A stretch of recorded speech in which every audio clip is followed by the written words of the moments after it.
वे वीर जिनकी तलवारों में वास्तव में भवानी का वास था।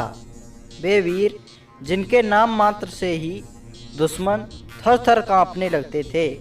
श्रीमंत छत्रपति शिवाजी महाराज, इन्होंने 1630 ईस्वी में 1630 ईस्वी से और 1680 तक भारत भूमि को संभाला।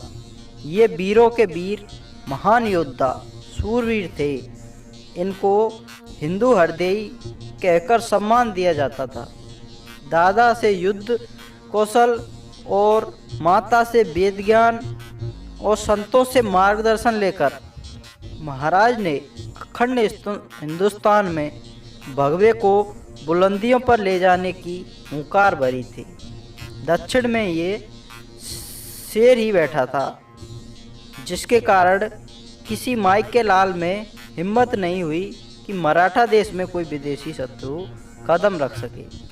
मुगलों और आदिल शाही के बीच 1636 ईस्वी में हुई संधि के बाद शिवनेरी दुर्ग मुगलों को देना पड़ गया। इसके बाद शिवाजी को लेकर जीजाबाई पुणे चली आई।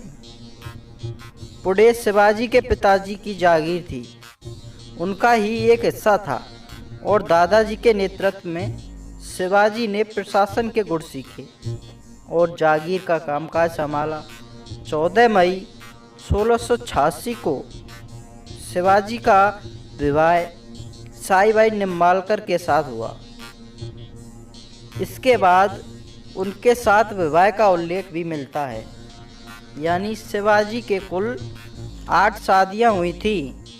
बचपन से ही शिवाजी को मुगलों और आदिल शाहों से अपनी मातृभूमि को मुक्त कराने की सोच ली थी।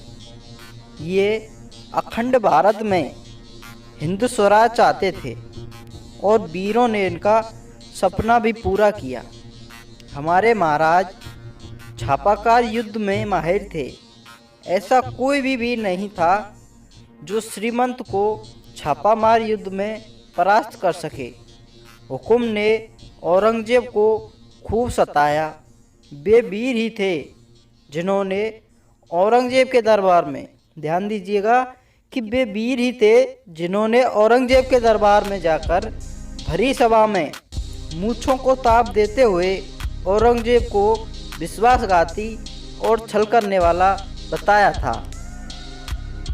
नमन कीजिए इस शेर सम्राट को, जिसने अपने जीवन काल में 360 मुगल किलों पर भगवे का परचम लहरा दिया।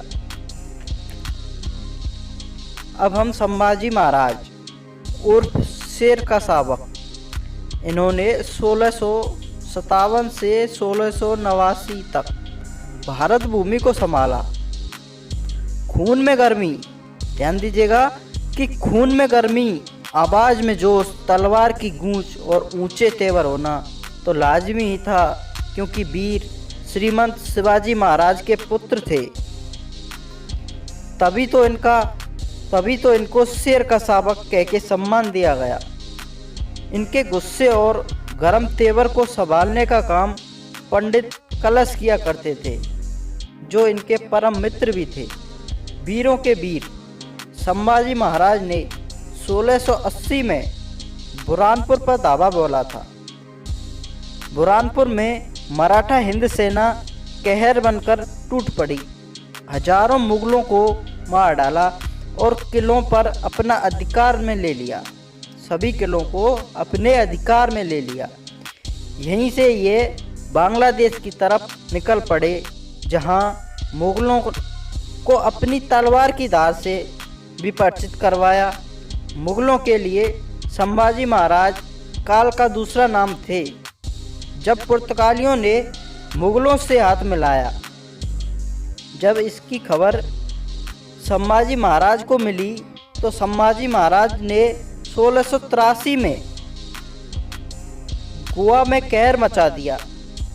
शिवपुत्र दादा महाकाल की गरज के साथ अंग्रेजों पर काल बनकर टूट पड़े। हजारों अंग्रेजों की समाधियां बना दी गईं। 1681 में जब 1681 में शिवपुत्र कवि कलश के साथ मैसूर में घुस गए और अपने साम्राज्य का बहुत तेजी से विस्तार करते हुए स्वराज्य की स्थापना की थी। इन्होंने हजारों हिंदुओं की घर वापसी का कार्य भी किया था।